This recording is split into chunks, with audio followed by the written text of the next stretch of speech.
Well, good morning again, everybody. Coming to you back again, talking about misused and misquoted scriptures in the Bible.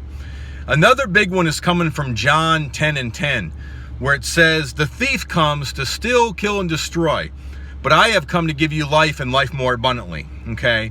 And as we know there, Jesus was talking, so we know Jesus is saying, "I, Jesus, have come to give you life and life more abundantly." That part we get right. But what we get wrong is the part about the thief. When Jesus said the thief comes to steal, kill, and destroy, who exactly is the thief? Now, if you've grown up in a lot of Christian circles like I have, they will tell you that the thief is Satan, the thief is the devil. Now, a couple things there. Number one, yes, the devil does steal. He does, steal, kill, and destroy. That is absolutely true. We know that Satan does that. I have a friend in Washington State named Courtney, a pastor friend, and he would say, yes, those are attributes of Satan. So if we say that the enemy, Satan, the devil, does, steal, kill, and destroy, that's absolutely correct. They are attributes of Satan. However, in context, in this verse, is the thief there really Satan, or is the thief somebody else? I will submit the thief in that particular verse is somebody else, because you got to go all the way back to the context of John 10:1, the very first verse of that chapter. And it says Jesus was speaking to the Pharisees, and they were the religious leaders of the Jewish establishment during Jesus's day. Okay?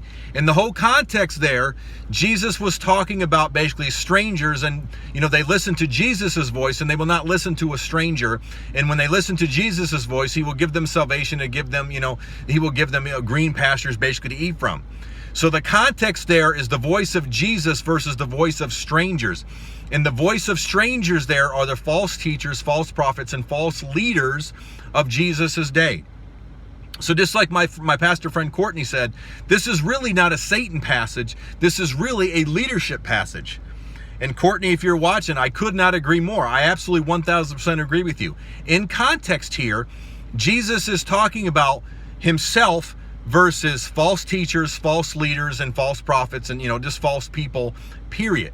So this is not really a Satan passage. This is actually a leadership passage of false prophets, false teachers, and false leaders within the establishment. So that's what it's talking about in context. Now, does Satan use false prophets and false leaders? Yes.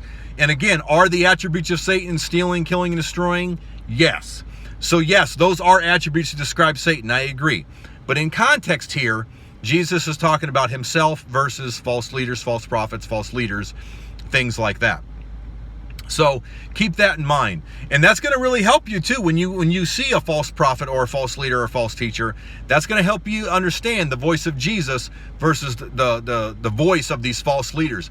And that'll help you determine who's of God and who's really misspeaking. I don't want to say of Satan, but let's just say that they got false teaching and false prophecy, which I'm going to expose later on in the next video when I talk more about John chapter 10, when Jesus is speaking to his audience and he's talking about his divinity and how that applies to his divinity, and how Jesus did in fact did tell them when he says, before Abraham was, I am, that Jesus was in fact saying he is God there.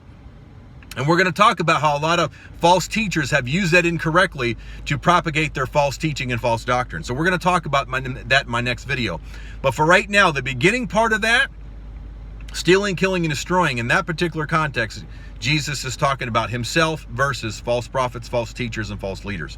So it's really not a Satan passage. It's really a church leadership passage.